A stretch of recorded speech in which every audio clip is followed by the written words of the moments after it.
Hello everyone, welcome to my class. तो I hope आप सभी अच्छे होंगे और आपकी प्रिपरेशन जो है वो अच्छे से चल रहे होंगे। तो आज सिटीजनशिप स्टार्ट करते हैं। तो जो लास्ट क्लास हो गया, आई होप कि आप सभी को समझ में आ गया होगा।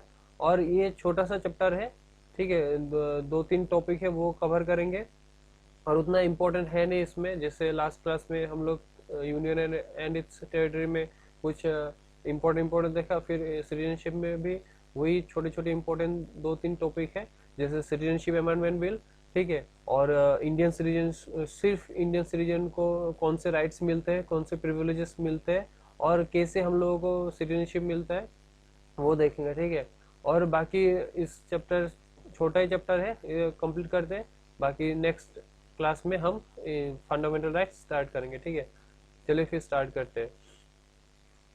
तो अगर कोई डाउट हो आप लोगों को, प्लीज पूछ लेना कमेंट सेक्शन में, या फिर मेरा जो टेलीग्राम लिंक नीचे दिया हुआ है उसमें पूछ लेना, ठीक है। चलिए स्टार्ट करते हैं। तो सिटीजनशिप, तो जब इस सिटीजनशिप के नाम हम लोगों के दिमाग में आते हैं तो एक ही, मतलब जब इंडिया इंडिपेंडेंस हुआ था उसके बाद और उससे पहले क्या, मतलब जो टर्म्स था या फिर क्या रूल्स था सिटीजनशिप के लिए, ठीक है। तो 19 1950 के पहले, ठीक है, ये 26 जनवरी 1950 के पहले जो कुछ मतलब कैटेगरीज था वो मेंशन है कॉन्स्टिट्यूशन पे। लेकिन आफ्टर 1950 उसमें कोई सिटीजनशिप के कोई मेंशन नहीं है। वो मेंशन है सिटीजनशिप अमेंडमेंट बिल में, ठीक है। उसमें मेंशन 1955 में उसमें मेंशन है कैसे हम लोगों को सिटीजनशिप मिलना चाहिए, ठीक है। लेकिन 1950 से पहले वो मेंशन था। तो the constitution deal with the citizenship from article 5 to 11 under part 2। तो ये याद रखना कि सिटीजनशिप जो है वो कौन से आर्टिकल में आता है, आर्टिकल आर्टिकल 5 to 11, और कौन से पार्ट में, पार्ट 2, ठीक है। तो however it contains neither any permanent nor any elaborate provisions in its regard, ठीक है। तो ये देख लिया। लेकिन नेक्स्ट हाईलाइटेड पॉइंट देखो, according to the constitutions the following four categories of persons became the citizenship of India at its commencement, that is on January 26 1950। तो 1950 से पहले कौन से कैटेगरीज था देख लेते हैं। A person who had his domicile in India and also fulfilled any one of the three conditions, जैसे if he was born in India, or if either of his parents was born in India, or if he has been ordinarily resident in India for 5 years immediately before the commencement of the constitution। तो ये क्या बोला, पहले तो आप जैसे आपका जन्म इंडिया में होना चाहिए, ठीक है, या फिर आपका जो पेरेंट्स है उनका जन्म इंडिया में होना चाहिए, या फिर जो भी मतलब सिटीजनशिप का कमेंसमेंट जो भी डेट दिया गया उससे 5 साल पहले आप मतलब इंडिया 5 साल से इंडिया में रह रहे हो। तो इन तीन कंडीशंस अगर आप फुलफिल करते हो तो आप इंडियन सिटीजनशिप आपको मिलेगा, ठीक है। नेक्स्ट पॉइंट देखते हैं। A person who migrated to India from Pakistan became an Indian citizen if he or either of his parents or any of his grandparents was born in undivided India and also fulfilled any one of the two conditions। जैसे मान लो 1947 में independence हुआ था तभी India, ठीक है, और Pakistan divide हो गया था। तो उससे पहले अनडिवाइडेड इंडिया में जो भी आपका पेरेंट्स हो या फिर आपका ग्रैंड पेरेंट्स हो तो इंडियन सिटीजनशिप अगर मिलता है, तो आप अगर पाकिस्तान से भी आप माइग्रेट होकर इंडिया में आते हैं, ठीक है, तो भी आपको इंडियन सिटीजनशिप मिलता है। और कुछ कंडीशंस भी है। तो wise in case he migrate to India before July 19, 1948, he had been ordinarily resident in India since the date of his migrations, ठीक है। और in case he migrated to India on or after July 19, 1948, he had been registered as a citizen of India। तो अगर जुलाई 19 1948 से पहले अगर आप migrated होते हो तो had been ordinarily resident in India, ठीक है, जब जब से आप माइग्रेट होते हो, ठीक है, जुलाई 18 को भी माइग्रेट होता है तो आपको रेसिडेंट ऑफ इंडिया मिलता है। अगर जुलाई 1948 के बाद ही आप जो है माइग्रेटेड हुए हो तो भी आपको रजिस्टर्ड करना पड़ेगा। But a person could be so registered only if he had been resident in India for 6 months preceding the date of his application of for registration. ये आप लोगों को समझ में आ जाएगा। तो वैसे ही थर्ड पॉइंट और फोर्थ पॉइंट भी सेम ही है। A person who migrated to Pakistan from India after March this and but later मतलब जब इंडिपेंडेंस होता तब आप अगर माइग्रेट हो गए हो इंडिया से पाकिस्तान, फिर अब अगर फिर रिटर्न करते हो इंडिया में for resettlement could become an Indian citizen. For this he had to be resident in India for 6 months presiding the date of his application. ठीक है, ये सारे बातें। तो नेक्स्ट देखते हैं, नेक्स्ट क्या बोलते हैं कि ये सारे जो मैं अभी बताया वो ही इम्पोर्टेंट है। ठीक है, आप अगर देखते हो कि कौन से सिटीजनशिप मतलब आप 1950 से पहले का जो कैटेगरीज है वो फुलफिल करते हैं तो आप इंडियन सिटीजनशिप आपको मिलता है। ठीक है, तो नेक्स्ट देखते हैं कि जो कौन से राइट्स जो है इंडियन सिटीजन्स को मिलता है और सिर्फ इंडियन सिटीजन्स के लिए ही मतलब अवेलेबल है। ठीक है, और फर्स्ट देखिए, क्योंकि फंडामेंटल राइट्स, ठीक है, डीपीएसपी फंडामेंटल ड्यूटीज, मतलब इसमें जो है ना बहुत सारे राइट्स है जो फॉरेनर्स को भी मिलता है। ठीक है, तो सिर्फ इंडियन सिटीजन्स के लिए कौन से राइट्स है वो देखते हैं। First, right against discrimination on grounds of religion, race, caste, sex और प्लेस ऑफ बर्थ। ये आर्टिकल 15 सिर्फ इंडियन सिटीजन्स के लिए ही है, बाकी किस मतलब बाकी दूसरे जो फॉरेनर्स है उनके लिए नहीं है। सेकंड में क्या है, right to equality of opportunity in the matters of public employment. ठीक है, article 16। Article 19, right to freedom of speech and expression, assembly, association, movement, residence and professions. ठीक है, 19, आर्टिकल 19। और cultural and educational rights, article 29 to 30। ठीक है, right to vote in elections to Lok Sabha and state legislative assemblies, right to contest for the membership of the parliament and the state legislatures. ठीक है, आपको vote करने का भी है और जो भी मेंबरशिप में कॉन्टेस्ट करने का, दोनों का भी सिर्फ इंडियन सिटीजन को ही मिलता है। ये नहीं कि आप फॉरेनर हो आपको भी मिलेगा, कुछ ऐसा कुछ नहीं है। ठीक है, next 7 number, eligibility to hold certain public offices, that is president of India. ठीक है, अगर आपको मतलब एलिजिबल हो, ठीक है, उसके लिए कोई भी मतलब पब्लिक ऑफिसेस अगर होल्ड करते हो उसके लिए भी, जैसे president of India, vice president of India, जजेस of the Supreme Court, the High Court, governors of the state, attorney general and the advocate general of states. ठीक है, ये सारे जो राइट्स है वो सिर्फ इंडियन सिटीजन को ही मिलते हैं। पहले आप लोग मतलब ये जो मतलब सिंपल छोटी छोटी चीजें है ना वो नोट कर लेना और ज्यादा मतलब याद रखना, क्योंकि एग्जाम में ज्यादातर ये चीजें मतलब यूनिक चीजें ही पूछा जाता है। ठीक है, ठीक है, याद रखना। Article 15, article 16, article 19, article 29, 30 and right to vote. ठीक है, right to vote, right to contest. ठीक है, राइट टू कॉन्टेस्ट। ठीक है, फिर और eligibility to hold any certain offices in public offices. ठीक है, ये याद रखना।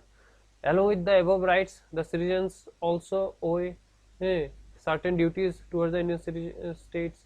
For example, paying taxes, मतलब आपको अगर राइट्स दिया गया, आपको कुछ ड्यूटीज भी तो है सिर्फ इंडियन सिटीजन्स के लिए। Paying taxes, respecting the national flag and the national anthem, defending the other country and so on. ठीक है, ये याद रखना। Indian in India both a citizen by birth as well as naturalized citizen are eligible for the office of the president while in USA. ठीक है, only a citizen by birth and not naturalized citizen is eligible for the office of president. ये याद रखना। चलिए फिर next देखते हैं, citizenship act 1955, ये इम्पोर्टेंट। ठीक है, मैं पहले क्या बताया था, सिटीजनशिप एक्ट 1955। ठीक है, कौन से इंडियन सिटीजन को भी मिलता है और इंडियन सिटीजन जो भी आर्टिकल्स है वो इम्पोर्टेंट है। तो सिटीजनशिप एक्ट 1955 में क्या बोला गया कि it provides for acquisitions and loss of citizenship after the commencement of the constitution। तो कॉन्स्टिट्यूशन में मैं बताया कि सिर्फ 1950 से पहले जो क्राइटेरिया है वही सिर्फ मेंशन्ड है, उसके बाद का नहीं है कि कैसे हम लोगों को इंडियन सिटीजनशिप मिलेगा, ठीक है, और कैसे लॉस भी होगा, वो दोनों में कुछ भी मेंशन नहीं है। Originally the citizenship act 1950 also provided for the Commonwealth citizenship, but this provision was repealed by the Citizenship Act Citizenship Act Amendment Act 2003। ठीक है, मैंने बताया था कि आर्टिकल 368 में क्या है, amendment of the constitution amendment आप कर सकोगे। ठीक है, कोई भी अमेंडमेंट हो तो ये अमेंडमेंट आ जाएगा। ठीक है, तो एक्विजिशन ऑफ सिटीजनशिप हम लोगों को कैसे मिलेगा सिटीजनशिप? तो फर्स्ट है बाय बर्थ। ठीक है, a person born in India और ऑन और after January 26, 1950 but before July 1, 1987 is a citizenship of India by birth irrespective of the nationality of his parents. ठीक है, ये सारे नीचे का जो पॉइंट है वो रीड कर लेना है।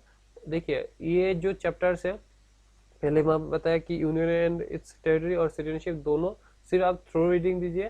ठीक है, और ये जो मैं हाईलाइटेड पॉइंट आप लोगों को मार्क करके दिया हो तो वो सर सिर्फ आप लोगों को ज्यादा इंपॉर्टेंट है, वो इम्पोर्टेंट आप लोग सिर्फ ज्यादा ध्यान देना। ठीक है, एक्विजिशन मतलब हम लोगों को कैसे मिलना चाहिए वही याद रखना कि बाय बर्थ। ठीक है, नेक्स्ट देखते हैं कि सेकंड में क्या है, बाय डिसेंट। ठीक है, a person born outside India on और after January 26, 1950 but before December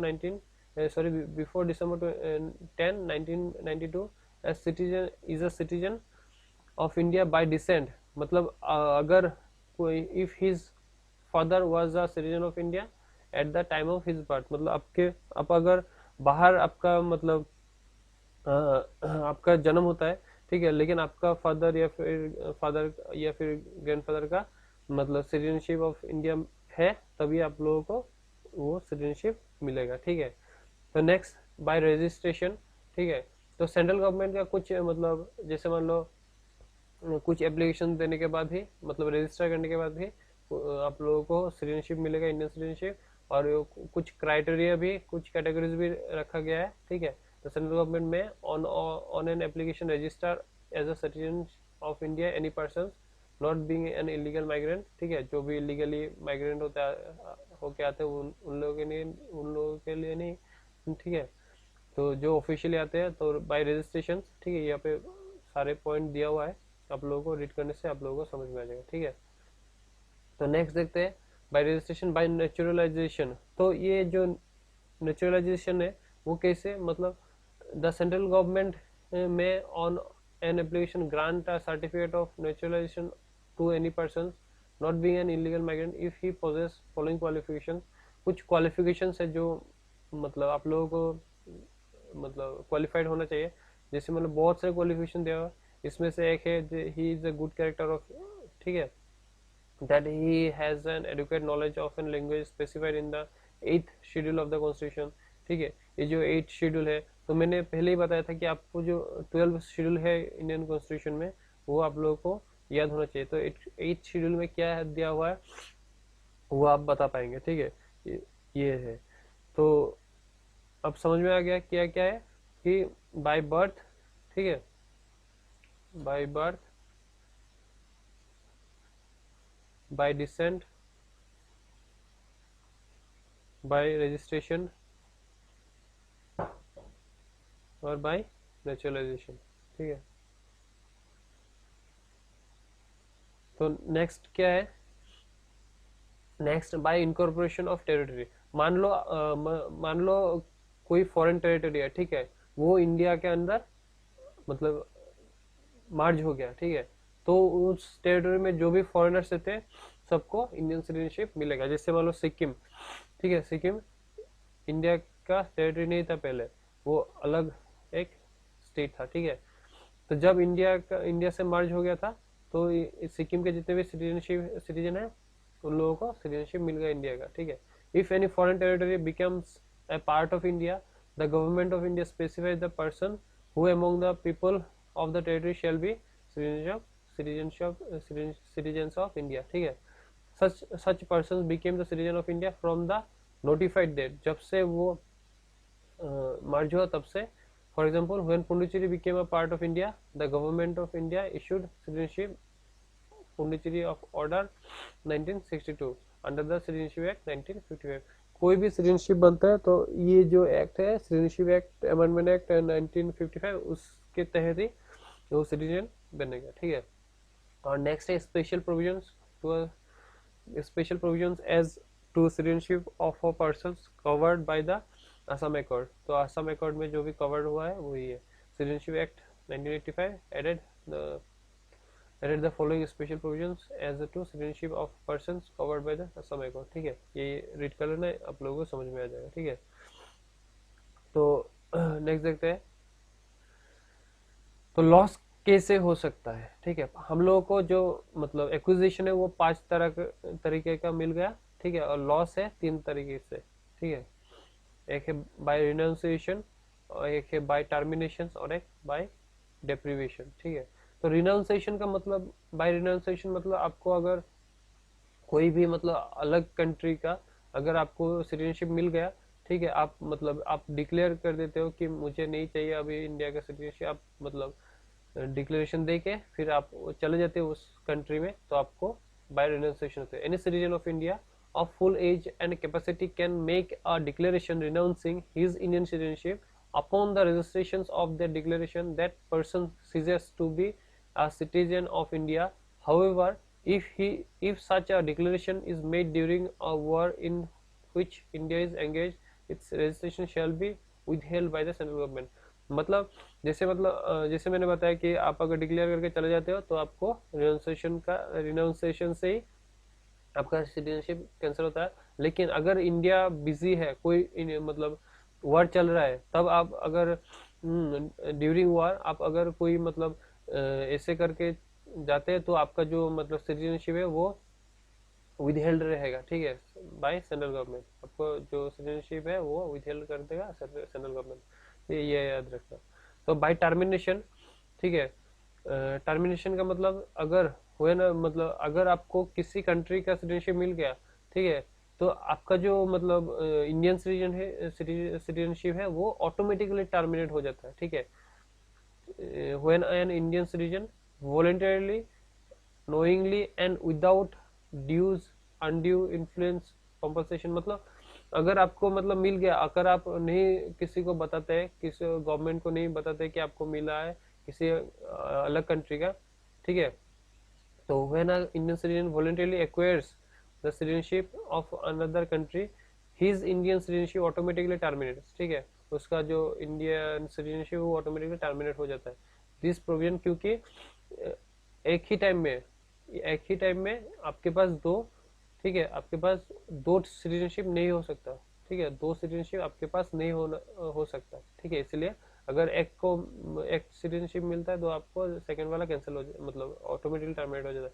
this provision however does not apply during a war in which India is engage, ठीक है। ये जो मतलब फॉर्मेलिटी है वो जब इंडिया में वार चल रहा हो या फिर कुछ ऐसा चल रहा हो तब ये अप्लाई नहीं होता, ठीक है। इंडिया अगर कुछ मतलब किसी पे एंगेज है बाय डेप्रीवेशन, ठीक है, मतलब फ्रॉड तरीके से अगर आपको मतलब मिलता है तो आपका जो सिटीजनशिप वो कैंसिल हो जाता है। It is a compulsory termination of Indian citizenship by the central government. The citizen has obtain the citizenship by fraud, ठीक है, अगर आप फ्रॉड तरीके से लेते हैं तो डेप्रीवेशन से आपका सिटीजनशिप कैंसिल हो जाता है। The citizen has shown disloyalty to the constitution of India, अगर आप इंडियन होके फिर कुछ डिसलॉयल रहते हैं कॉन्स्टिट्यूशन की तरह, एंटी इंडियन अगर कुछ मूवमेंट करते हैं तो आपका कैंसिल हो जाता है। The citizen has unlawfully traded और communicated with the enemy during a war, अगर आप इंडिया में रह के बाहर किसी अलग कंट्री से, ठीक है, कम्युनिकेट करते हैं, कुछ मतलब दंगा फैलाते हैं, ठीक है, कुछ वायलेंट कुछ करते हैं, तो उसमें भी आपका ऐसे 5 तरीके का आपको दिया हुआ है, ठीक है। आप रीड कर लेना, आपको समझ में आ जाएगा। तो यही था आपको जो लॉस ऑफ सिटीजनशिप और आपको एक्विजिशन ऑफ सिटीजनशिप, ये दो ही इम्पोर्टेंट है कि इससे मिलता है, और आपको सिर्फ इसका कंसेप्ट ही आपको दिमाग में रखना चाहिए और थ्रू रीडिंग कीजिए, तो आप लोगों को वो कॉन्सेप्ट ऑटोमेटिकली दिमाग में हो जाएगा। और बाकी उतना डीपली आप लोगों को रट्टा मारने का कुछ जरूरत नहीं है, जैसे मैं बताता हूँ वैसे ही कीजिए, ठीक है। आप लोगों को प्रियम्बल जो है वो याद होना चाहिए, फंडामेंटल राइट्स, ठीक है, डीपीएसपी, ठीक है। और जो मतलब आर्टिकल्स है, इम्पोर्टेंट आर्टिकल्स, ठीक है। फिर आप लोगों के जो शेड्यूल है, शेड्यूल, और जो पार्ट है, ये अगर आप 6 टॉपिक आप लोगों को याद हो गया तो आप लोगों को और कुछ करने का जरूरत नहीं। ये 6 टॉपिक से ही क्वेश्चंस पूछा जाता है, ज्यादातर फंडामेंटल राइट्स, डीपीएसपी और इम्पोर्टेंट आर्टिकल से ही पूछा जाता है। शेड्यूल से 1-2 क्वेश्चन आता है, पार्ट से भी 1-2, उतना ही नहीं है, ठीक है। ये 6 टॉपिक आप लोगों को डीपली पढ़ाई कीजिए तो आप लोगों को समझ में आ जाएगा, ठीक है। चलिए फिर नेक्स्ट देखते हैं। ये कुछ कंपेयरिंग है एनआरआई, ठीक है।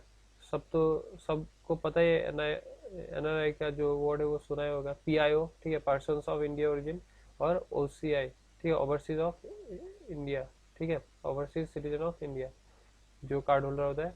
तो आप लोग ये जो है लक्ष्मीकांत के पीछे, मतलब जब मैं पहले भी बताया था कि चैप्टर्स के पीछे कुछ टेबल दिया रहता है, तो आप लोग देखिएगा, ठीक है। ये कौन होते हैं एनआरआई, ठीक है, एनआरआई इंडियन सिटीजन ही होते हैं, ठीक है। ये एनआरआई जो है, नॉन रेसिडेंट ऑफ इंडिया, ये इंडियन सिटीजन ही होते हैं, कुछ टाइम के लिए बाहर जाके, मतलब बाहर का सिटीजनशिप, मतलब सिटीजनशिप नहीं, वहाँ रहते हैं तो आपको एनआरआई कहते हैं। जैसे मान लो आप अगर स्टडी करने जाते हैं यूएसए में, ठीक है, कुछ सालों के लिए, तो आप एनआरआई आपको कहलाता है, ठीक है। N Indian citizen who is ordinarily residing outside India and holds an Indian passport, ये आपको एनआरआई कहते हैं, ठीक है। Persons of India origin, PIO, तो पीआईओ को कौन से लोग पीआईओ है?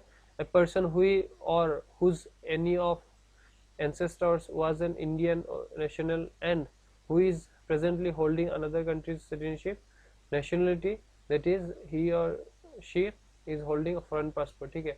आपके मतलब जो मतलब रिश्तेदार है, फैमिली है, वो इंडिया से है, आपका सब कुछ इंडिया से है, लेकिन आप फॉरेन पासपोर्ट होल्ड करते हैं, फॉरेन आपको, ठीक है, आपको फॉरेन मतलब रेसिडेंट मिल गया, ठीक है, आपका तो इंडियन सिटीजनशिप चला गया ना, लेकिन आपका जो कनेक्शन है वो इंडिया से ही है, आपका जो फैमिली है वो इंडिया से ही है, तो आपको persons of India origin, PIO, कहा जाएगा, ठीक है।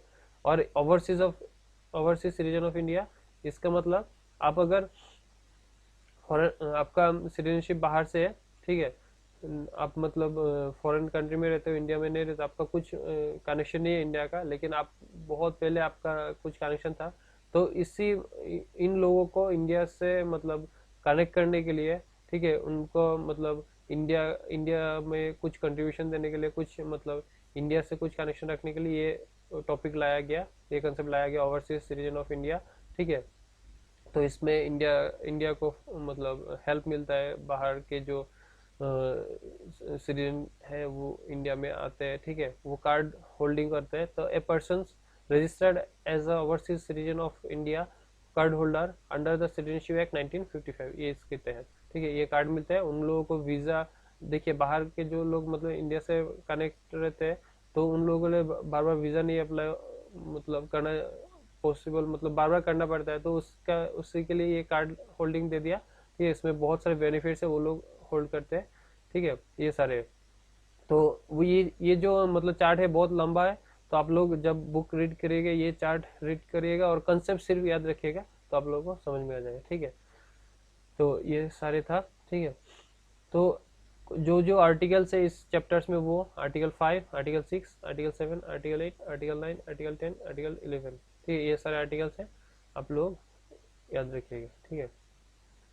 तो बस इतना ही था इस चैप्टर में। तो बाकी आगे नेक्स्ट वीडियो में मिलते हैं, चलिए फिर। और नेक्स्ट वीडियो होगा फंडामेंटल राइट्स के ऊपर, ठीक है। आप लोग थोड़ा रीड करिएगा, जैसे मैं बताया था कि मैं बता दूंगा कि नेक्स्ट क्लास क्या होने वाला है, तो मैं बता दिया कि फंडामेंटल राइट्स के ऊपर है। आप लोग अच्छे तरीके से देख लेना, फिर मेरा वीडियो जब देखोगे तब अच्छे तरीके से समझ में आ जाएगा। तो बस इतना ही रखते हैं, और मिलते हैं अगले वीडियो में, तब तक के लिए बाय। और अच्छे तरीके से पढ़ाई कीजिए। कोई भी डाउट हो, कोई मतलब आप लोगों को डाउट हो तो आप पूछ लेना, ठीक है। चलिए फिर मिलते हैं अगले वीडियो में। Thank you so much for joining the session. ठीक है, चलिए बाय।